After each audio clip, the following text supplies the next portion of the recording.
मेरी बीवी रोज़ रात को मुझसे गोश्त मंगवाती, लेकिन सुबह तक न जाने वो सारा गोश्त किधर चला जाता। जब मैं उससे पूछता तो वो कहती वो तो बिल्ली खा गई है। वो जब सुबह उठती तो यूं लगती जैसे कोई 18 साल की लड़की हो। एक दिन मैं लेटा हुआ था कि मेरी बीवी को लगा कि मैं सो गया। वो उठकर बाहर गई, मैं भी उसके पीछे गया, पर किचन का मंजर देखकर मेरी जान निकल गई।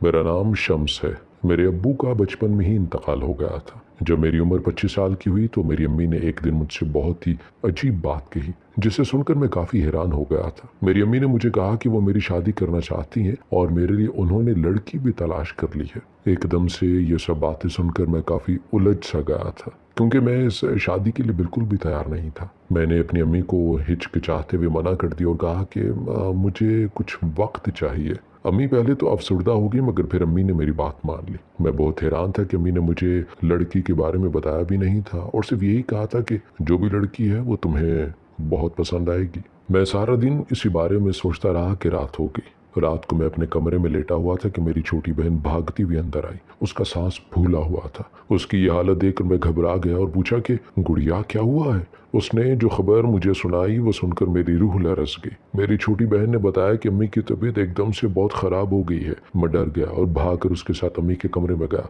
तो वहाँ अम्मी ज़मीन पर बेहोश पड़ी थी। ये देखकर मेरे पैरों तले से ज़मीन निकल गई। मैं अम्मी अम्मी पुकारते हुए अम्मी को झंझोड़ता रहा, मगर अम्मी खामोश रही। मेरी बड़ी बहन ने जल्दी से एम्बुलेंस को कॉल में लाई और थोड़ी देर में एम्बुलेंस आ गई। मैं और बड़ी बहन अम्मी को लेकर हॉस्पिटल चले गए। डॉक्टर ने मेरी अम्मी का मुआयना किया और बताया कि मेरी अम्मी को दिल का दौरा पड़ा है। सुबह मेरी अम्मी की तबीयत थोड़ी बेहतर हो गई। डॉक्टर ने हमें कहा था कि हम अम्मी को परेशानी या टेंशन नहीं देंगे, क्योंकि उनको फिर से दिल का दौरा भी पड़ सकता है। हम सब अम्मी की खिदमत करने लगे। फिर एकदम अम्मी ने मेरे सर पर हाथ रखा और कहने लगी कि बेटा, मेरी ज़िंदगी न जाने कितनी बाकी है। मेरी हालत ठीक नहीं है। मैं चाहती हूँ तुम मेरे मरने से पहले ही शादी कर लो। मैं तुम्हें शादीशुदा देखकर चैन से मरना चाहती हूँ। अब तो इनकार करने का सवाल ही पैदा नहीं होता था। मैंने इस बात में सर हिला दिया। फिर अम्मी बोली कि बेटा, तुम उस लड़की से शादी करोगे जिसका मैंने तुमसे कहा था। मैंने हाँ कर दी और फिर उस रात हॉस्पिटल में हमसे मिलने एक लड़की आई थी जिसने नकाब कर रखा था। फिर अम्मी ने एक मौलवी साहब को भी बुलाया और यूं हॉस्पिटल में मेरा उस नकाब वाली लड़की से निकाह करवा दिया गया। निकाह के बाद अम्मी ने मुझे कहा कि अपनी बीवी को लेकर घर चले जाओ और तुम्हारी बहनें मेरे पास हॉस्पिटल रुक जाएंगी। मैं शादी से खुश तो नहीं था, लेकिन अपनी बीवी का चेहरा देखने के लिए बहुत बेताब था। मेरी बहनें अम्मी के पास रुक गईं और हम घर आ गए। मेरी बीवी घूंघट ओढ़े बैठी थी। जब मैं कमरे में पहुंचा और मुस्कुराते हुए जो ही उसका घूंघट उठाया तो उसका चेहरा देखकर मेरे पैरों तले से जमीन निकल गई। मेरे सामने जो मेरी बीवी बैठी थी वो उम्र में मुझसे तकरीबन 5 साल बड़ी थी। मैं 25 साल का नौजवान लड़का और वो 30 साल की थी। ना तो वो इतनी खूबसूरत थी कि मैं देखता रह जाता, और ना ही वो इतनी बदशक्ल थी कि बस कबूल सूरत सी सावले रंग की थी। ये सब देखकर मैं घबरा गया और फौरन कमरे से बाहर चला गया। सारी रात मैं घर से बाहर रहा और यही सोचता रहा कि मेरी माँ ने मेरे साथ ऐसा क्यों किया। इतनी आम सी लड़की से मेरी शादी करवा दी। 2 दिन बाद मेरी माँ हॉस्पिटल से घर आई। अम्मी की तबीयत खराब थी और इसीलिए मैंने अम्मी से किसी किस्म का कोई शिकवा नहीं किया और घर आ गया और अपनी बीवी के साथ ऐसे ही रहने लगा जैसे आम मियाँ बीवी रहा करते हैं। मेरी बीवी मुझे पसंद तो नहीं थी, मगर वो बहुत ही अच्छी थी। कुछ ही दिन में उसने अपने सलीक़ा-ए-शुआरी और आजिज़ी से मेरा दिल जीतना शुरू कर दिया था। वो मेरे लिए वक्त पर खाना लाती, मैं घर आता तो पानी पिलाती, मेरे कपड़े वक्त पर धोती और इस्त्री कर दिया करती, सारे घर के काम बाकायदगी से किया करती। मेरी माँ और मेरी बहनों का भी ख्याल रखती। मुझे अब आहिस्ता आहिस्ता मेरी बीवी थोड़ी अच्छी लगने लग गई थी। मुझे इस बात का गुस्सा था कि वो मुझसे 5 साल बड़ी है। मैंने कभी उसे बीवी की निगाह से नहीं देखा था, मगर वो जिस तरह मेरा ख्याल रखती मुझे अच्छी लगती। मैं शुरू में तो उससे गुस्से में बातचीत किया करता और हर वक्त डांटता रहता, मगर फिर मेरे लहजे में आहिस्ता आहिस्ता बेहतरी आने लगी और यूं हमारी शादी को 2 माह गुजर गए। अब वक्त गुजरने लग गया था। एक दिन मैं सोया हुआ था जब मुझे रोने की आवाज़ आई तो मैं हैरान रह गया। ये आवाज़ बाथरूम से आ रही थी। मैं परेशान था कि रात के इस वक्त बाथरूम में कौन रो रहा है। मैंने दरवाजे पर दस्तक दी तो थोड़ी देर बाद मेरी बीवी बाथरूम से बाहर आ गई। मैंने उससे पूछा कि अंदर तुम रो रही थी? तो कहने लगी, नहीं, मैं तो नहीं रो रही थी, आपको कोई गलतफहमी हुई होगी। लेकिन मुझे यकीन था कि वो सच में रो रही थी। ऐसे ही दिन गुजरते जा रहे थे कि मैं अपनी बीवी को अक्सर रोता हुआ देखा करता था, और जब उसे रोने की वजह पूछता तो वो मुझे कुछ ना बताती और झूठ बोलती कि मैं नहीं रो रही। ये चीज़ मुझे बहुत परेशान करती थी कि मेरी बीवी क्यों रोती है। मैं ये वजह जानना चाहता था। एक दिन मैं काम से घर वापस आया तो मैंने देखा कि मेरी आपा मेरी बीवी को बहुत डांट रही है, और सिर्फ डांट नहीं रही बल्कि थप्पड़ भी मारा है। ये सारा मंजर मैंने अपनी आंखों से देखा था। आपा मेरी बीवी को कह रही थी कि तुम मनहूस हो, तुम जैसी बदसूरत औरत की वजह से हमारा घर बर्बाद हो गया, हमारे भाई को और भी खूबसूरत लड़की मिल सकती थी।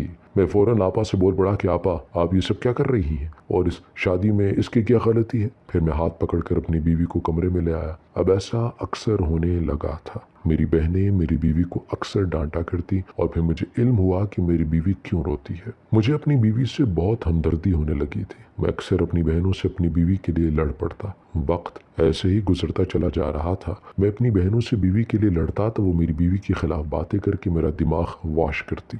मेरी बहनें मेरी बीवी की ऐसी ऐसी बुराइयां करती कि मुझे अपनी बीवी पर गुस्सा आने लगता। मुझे नहीं पता था कि मेरी बहनें सच कहती हैं या झूठ, लेकिन मुझे उन पर यकीन था। अब मेरी माँ ने भी मेरी बीवी के खिलाफ मुझे उकसाना शुरू कर दिया। जब माँ ने मेरी बीवी की बुराई की तो मुझे यकीन हो गया कि खोट मेरी बीवी के अंदर ही है। उस रात मैंने अपनी बीवी को बहुत डांटा। मुझे दुख तो हुआ था मगर क्या करता, माँ ने शिकायत की थी। वो चुपचाप बैठी मेरी डांट सहती रही। वक्त गुजरता जा रहा था और मेरी बीवी के खिलाफ मेरी बहनों की शिकायतें बढ़ने लगी। मैं भी अब अपनी बीवी से तंग आ गया था। मैं अब उससे कम ही बातचीत किया करता। वो मेरे लिए खाना लाती तो मैं जानबूझकर खाने में से कोई ना कोई कमी निकाल कर उसे डांट देता। कोई भी काम करती तो मैं उसे फजूल में गुस्से से डांट दिया करता। मुख्तसर ये कि मैं अपनी बीवी से अब तंग आ गया था। एक दिन मेरी आपी मेरे पास आई और उन्होंने आकर मुझसे बहुत ही अजीब बात की, जिसे सुनकर मुझ पर सख्त तारी हो गया। आपी ने कहा कि तुम अपनी बीवी को तलाक दे दो। ये सुनकर मेरे जहन माहूफ हो गया था। मैंने आपी से कहा कि मैं ऐसा कैसे कर सकता हूँ। आपी ने मुझे कहा कि वो अम्मी को मना लेंगी और मेरी शादी अपनी सहेली से कर देंगे। मैं पहले तो नहीं माना, मगर 3 दिन बाद आपी ने मुझे कहा कि उन्होंने अम्मी को भी मना लिया है। अब मैं राजी तो हो गया था मगर यूं ही तलाक कैसे दे सकता था। फिर एक दिन मेरी बीवी मेरे लिए खाना पका कर लाई। खाने में नमक थोड़ा ज्यादा था। मैंने सोच रखा था कि आज नमक ज्यादा होने का बहाना बनाकर अपनी बीवी को डांटूंगा और तलाक दे दूंगा। मैंने उसे डांटना शुरू कर दिया, लेकिन जो ही मैं उसे तलाक देने लगा, हमारे हमसाए मेरी बीवी के रोने और चीखने की आवाज़ें सुनकर वहां आ गए। उन्होंने पुलिस को भी बुला लिया था। यूं मैं अपनी बीवी को तलाक देने से रुक गया। मुझे थाने ले जाया गया। फिर मामले को पुलिस ने सुलझा दिया और मेरी बीवी ने भी मुझसे माफ़ी मांगी। हालांकि उसकी गलती तो नहीं थी। उस दिन के बाद मेरी बीवी मुकम्मल बदल से गई थी। अब वो कुछ न बोलती थी, हर वक्त चुप रहती। बस रात होती तो मुझसे गोश्त मंगवाती, उसके अलावा खाने में कुछ नहीं मंगवाती। मैं हैरत में उसे कच्चा गोश्त लाकर दे भी दिया करता। मैंने कसाब से साफ बोटियां चुन चुन कर रखने को कहा और फिर शॉपर में पैक करवा कर घर चला गया। मेरी बीवी दहलीज के बाहर खड़ी मेरा इंतजार कर रही थी। मुझे देखते ही उसकी आंखें चमक उठी और उसने मुझसे गोश्त का शापर वसूल कर लिया। मैं हैरान था कि मेरी बीवी इस गोश्त का रात को क्या करती है। मैंने सुबह से ये जानने का फैसला कर लिया। अगले रोज नाश्ता करते हुए मेरी बीवी ने मुझे कहा कि रात को मेरे लिए फिर से गोश्त ले आना। ये सुनकर मैं घबरा गया और कहा कि तुम रोज इतना गोश्त मंगवाती हो, उसका करती क्या हो। मैंने थोड़ा गुस्से में कहा था, इसलिए वो सहम गई और कहने लगी कि रात को गोश्त बिल्ली खा गई थी और इसी वजह से आज दोबारा गोश्त मंगवा रही हूँ। मैंने उसकी बात मान ली और फिर काम पर चला गया। अगले रोज मैं दोबारा अपनी बीवी के लिए गोश्त लेकर आया और उसे अपने हाथों से उसको थमा दिया और अपने कमरे में आ गया। लेकिन हैरत का झटका मुझे तब लगा जब अगले दिन मेरी बीवी ने फिर मुझसे ये कहा कि प्लीज आज भी रात को मुझे गोश्त ला दिएगा। मैंने फिर से पूछा कि जो गोश्त कल ला कर दिया था वो तो पका ही नहीं। तो कहने लगी कि बिल्ली खा गई। मैं भी बहुत हैरान था कि पिछले कुछ दिनों में बिल्ली इतना गोश्त कैसे खा सकती है। जितना गोश्त मैं लाता था उतना तो एक इंसान भी सारी रात खाता रहे तो ना खा सके, फिर बिल्ली ने कैसे खा लिया। ये बात मुझे बहुत परेशान करने लगी। मैं जानना चाहता था कि ये गोश्त जाता कहाँ है। 2 से 3 बार मैंने ये बात अपनी बीवी से भी पूछी मगर उसने हमेशा यही बात कही कि बिल्ली गोश्त खा गई। इस सब को अब अरसा गुजरने लगा था और मैं लगातार रोज अपनी बीवी को गोश्त ला कर देता और वो गोश्त गायब हो जाता। मेरी अम्मी और बहनें भी इस चीज़ का मुशाहिदा करती। मेरी आप ही मुझसे पूछती कि तुम रोज़ गोश्त लाते हो, तुम्हारी बीवी इसका क्या करती है। मैं अफसुर्दगी में कहता कि आप ही मुझे नहीं बता, बस वो रोज़ यही कहती है कि बिल्ली खा जाती है गोश्त। मेरी इस बात को मेरी आप ही ने सर पर सवार कर लिया और ठान लिया था कि वो इस बिल्ली के राज को फाश करके ही रहेगी। मेरी आप ही ने मेरी बीवी पर कड़ी नज़र रख ली क्योंकि मेरी आपा को मेरी बीवी पर अजीब तरह का शक हो गया था। اب میرا رویہ میری بیوی کے ساتھ بہتر ہونے لگا تھا۔ میں اب اسے ڈانٹتا نہیں تھا، اس کا خیال رکھتا اور خود اپنی خوشی سے روز رات کو گوشت لا کر دیتا۔ میری ماں اور بہنیں اب اگر میری بیوی کے خلاف کچھ بھی کہتی ہیں تو مجھے فرق نہیں پڑتا، میں ان کی کسی بھی بات پر یقین نہیں کرتا۔ میری بہنیں بھی اس بات پر حیران تھی کہ اس کو ایک دم کیا ہو گیا ہے اور یہ اچانک کیسے اپنی بیوی کے غلام بن گیا۔ مجھے بھی اندازہ نہیں تھا کہ میرے ساتھ ہو کیا رہا ہے۔ مجھے اب اپنی بیوی سے اپنائیت ہونے لگی تھی، اس کے ساتھ رہنا، وقت گزارنا مجھے اچھا لگنے لگا تھا۔ ایسے ہی ایک اور مہینہ بیت گیا۔ میری بیوی کے بارے میں میرا نظریہ اب بدلنے لگا تھا۔ وہ جب بھی صبح جاگتی تو مجھے 18 سال کی لڑکی جیسی جوان لگا کرتی۔ مجھے اب اپنی بیوی بہت خوبصورت لگتی تھی، جیسے وہ پرستان کی پری ہو۔ میں بہت حیران ہوتا کہ اس حسین لڑکی کو میں مارا کرتا تھا۔ میں نے اپنی بیوی سے اپنے اعمال کی معافی بھی مانگی۔ اب ہر وقت بیوی کے پاس رہنے کو میرا دل کرتا۔ میں نہ صرف ہر وقت اس کے ساتھ رہتا بلکہ اس کی خدمت بھی کیا کرتا، اس کے لیے کھانا پکاتا اور اس کے سارے کام کرتا اور اسے کوئی کام نہ کرنے دیتا۔ میری بہنیں اور ماں سب سے بہت غصے میں آتی اور مجھے کھری کھری سنا دیتی، مگر میں ان سے لڑ پڑتا اور کہتا کہ اپنی بیوی کے بارے میں ایک لفظ بھی نہیں سنوں گا۔ میری ماں مجھے میرے بچپن کا واسطہ دیتی اور کہتی کہ اس وقت کو یاد کرو جب تمہارا باپ تم چاروں بہن بھائیوں کو اس دنیا میں اکیلا چھوڑ کر چلا گیا تھا، تب میں نے تم سب کو اپنے خون پسینے کی کمائی سے کھلایا پلایا ہے اور آج تم اپنی ماں کے مقابل کھڑے ہو گئے ہو۔ میں کہتا کہ امی کچھ بھی کہو مگر میری بیوی کو کوئی تکلیف نہ دو۔ اب بہنیں اور میری بیوی نے بہت سہ لیا ہے۔ ایسے ہی کئی دن گزرے جا رہے تھے۔ ایک دن میری آپی کو اس گوشت کا راز پتہ چل گیا تھا اور میری غیر موجودگی میں میری بیوی کو ڈانٹنا شروع کر دیا اور ڈانٹتے ہوئے میری بیوی پر ہاتھ بھی اٹھا دیا۔ میں جب وہاں پہنچا تو میری آپی نے مجھے وہ راز بتا کر قائل کرنے کی کوشش کی، مگر دیکھ کر میرا پارا ہائی ہو گیا اور میں نے غصے میں اپنی بہن کو گھر سے دھکے دے کر نکال دیا۔ آپی چیختی رہی اور چلاتی رہی مگر میں نے آپی کی ایک بھی نہ سنی۔ میری چھوٹی بہنیں اور ماں بھی مجھے روکتی رہی مگر میں نے کہا کہ تم میں سے اگر کسی کو جانا ہے تو تم لوگ بھی چلے جاؤ۔ میری ماں پہلے ہی بیمار تھی، اس سب کو دیکھ کر بستر کو لگ گئی۔ میری چھوٹی بہنیں چپ کر کے اب سارا دن گزار دیا کرتی، کسی سے کوئی بات نہ کرتی۔ ماں تو ادھموئی ہو کر چارپائی پر پڑی تھی اور میں اپنی بیوی کی خدمت میں مصروف رہتا، سارا دن اس کا خیال رکھتا اور رات کو اس کے لیے گوشت لے کر آتا۔ میں تھوڑا حیران تھا کہ روز رات کو بلی گوشت کیسے کھا لیتی، مگر پھر نہ جانے یہ بات خود بخود میرے ذہن سے نکل جاتی اور مجھے یاد نہ رہتی۔ اب مجھے دن ہو یا رات اس سے کوئی فرق نہیں پڑتا، مجھے صرف اپنی بیوی سے فرق پڑتا تھا۔ میں ہر وقت اس کے ساتھ رہنا چاہتا تھا، اس کے ساتھ کے سوا مجھے اس دنیا میں کچھ بھی پسند نہیں تھا۔ نماز اور روزوں سے بھی اب میرا کوئی تعلق نہیں رہا تھا۔ شاید 1 سال ہو گیا تھا مجھے نماز پڑھے ہوئے۔ پھر ایک دن ایک عجیب واقعہ ہوا۔ میرا ایک دوست عالم دین تھا اور ایک دن وہ مجھ سے ملنے میری دکان پر آیا۔ بات چیت کے دوران نماز کا وقت ہو گیا تھا۔ میں نماز نہیں پڑھنے جانا چاہتا تھا مگر میرا دوست مجھے زبردستی نماز کے لیے لے گیا۔ آج کافی عرصے بعد نماز پڑھ کر مجھے بہت سکون ملا تھا۔ میں نے محسوس کیا تھا کہ اپنی بیوی سے ملنے کا جذبہ میرے دل میں قدرے کم ہو گیا ہے۔ اس رات میں نے دکان پر دیر تک کام کیا وگرنہ شام ہوتے ہی گھر آ جاتا۔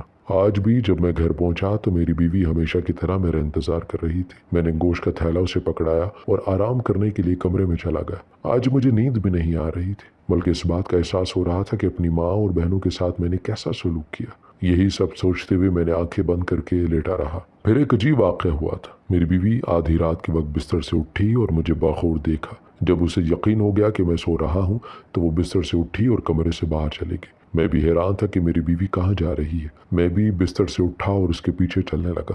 وہ کمرے سے نکلی اور پھر باورچی خانے میں چلی گئی۔ میں دھیرے دھیرے قدم اٹھاتا وہ اس کے پیچھے چلا جا رہا تھا۔ وہ باورچی خانے میں گئی اور دروازہ اندر سے بند کر لیا۔ میں باہر کھڑا ہوا چھپ چھپ کر اندر دیکھنے لگا۔ جب میں نے اندر کا منظر دیکھا تو میرے پیروں تلے سے زمین نکل گئی۔ اندر میری بیوی نے دیو کا ایک حصار بنا رکھا تھا اور اس حصار کے درمیان بیٹھ کر عجیب و غریب ورد کر رہی تھی اور ساتھ ساتھ کچا گوشت جلا رہی تھی۔ وہ اتنی تیز رفتاری سے جھومتے ہوئے کچے گوشت پر کچھ پڑ رہی تھی کہ ایک عام انسان اس کا تصور بھی نہیں کر سکتا تھا۔ مجھے یہ سب دیکھ کر راحت محسوس ہو رہی تھی، مجھے خوف بھی آ رہا تھا۔ میں جلدی سے وہاں سے چلا گیا اور اپنے کمرے میں جا کر سو گیا۔ صبح جب اٹھا تو اٹھ کر فجر کی نماز پڑھی اور سچے دل سے اللہ سے معافی مانگی اور پوچھا کہ یا اللہ یہ کیا معاملہ ہے، میری مدد فرما۔ نماز کے بعد میں اپنے دوست عالم الدین کے پاس گیا اور اسے جا کر سارا مسئلہ بیان کیا۔ میرے دوست نے میری ساری بات سنی اور پھر جو بات اس نے مجھے بتائی وہ سن کر میرے پیروں تلے سے زمین نکل گئی۔ میرے دوست نے مجھے بتایا کہ میری بیوی کالا جادو کرتی ہے اور کسی اور پر نہیں مجھ پر ہی کرتی ہے۔ یہ سن کر میری جان نکل گئی۔ میں نے اپنے دوست سے پوچھا کہ تمہیں یقین ہے نا؟ تو اس نے کہا کہ ہاں مجھے پورا یقین ہے،